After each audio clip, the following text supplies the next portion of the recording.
Sila'y binansagang white ants. Tinatawag din silang mga social cockroaches at mga insektong kinaiinisan dahil numero unong sumisira ng mga bahay. Ang tinutukoy ay ang mga anay, termites sa Ingles. Hindi naman sila harmful sa mga tao, but the harm they do sa mga patibayan ng mga bahay is huge at umaatake sila ng palihim at hindi nakikita. Malalaman mo na lang that your house has been invaded kung may mga tuklap na ang mga dingding at mga haligi. Ngunit salot lang nga ba ang dala ng mga nilalang na ito? Silipin natin ang scientific point of view. Ang mga termites ay related sa mga cockroaches, pero mas kamukha nila ang mga langgam. At gaya ng iba pang mga insekto, may kinabibilangan din silang mga colony. Ang isang colony na may 60,000 termites ay nagko-consume ng 2x4 plank in 5 months. Ngunit hindi lang wood ang kinakain nila. Kinukuha kasi ng mga termite ang kanilang nutrients from cellulose na isang substance in trees and plants. Kaya kasama rin sa diet nila ang mga may cellulose na mga bagay gaya ng paper, gypsum in sheetrock, cardboard, fabric at iba pa. May more than 100 bacteria sila sa kanilang mga tiyan na nakadadigest at breakdown ng cellulose and turns it into energy. Destructive man sa mga human houses ang mga anay, a bigger picture can be seen in the lens of science. Itinuturing silang mga unsung builders of ecosystems.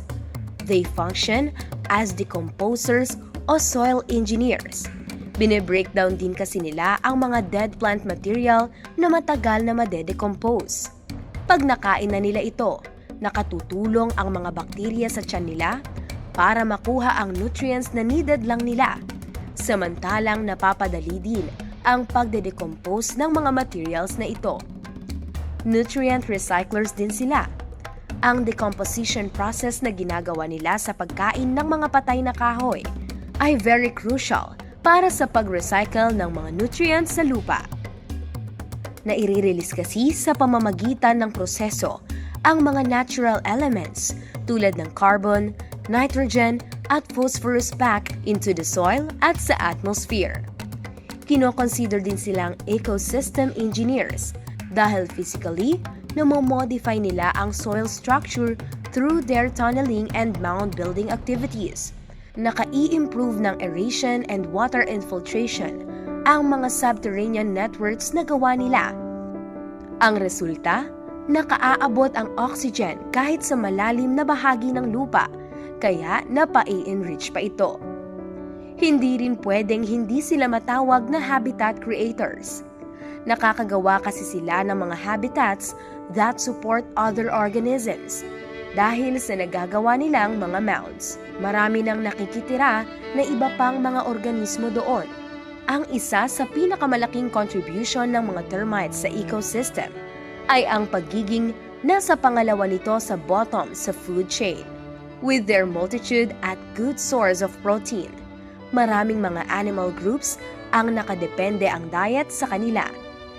Ang mga ibong tulad ng woodpeckers feed on them.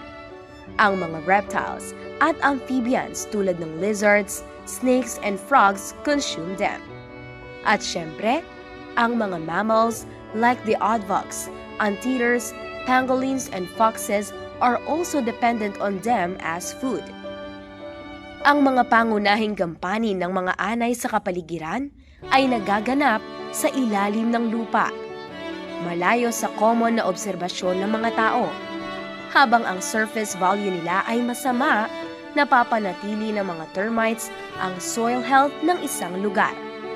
Sa kabila pa nito, ang constant support nila sa survival ng other bigger species bilang sila ang common prey ng mga ito. Sadyang iba ang nakikita ng karaniwang mata kaysa sa lente ng siyensya. Mas naipapaintindi ng mga pag-aaral at ng agham ang mas malawak na importansya ng isang nilikha. Magsuri pa tayo, maging mapanaliksik. Dahil kadalasan, nasa likod ng nakikita ang tunay na halaga ng kanyang wonders of creation.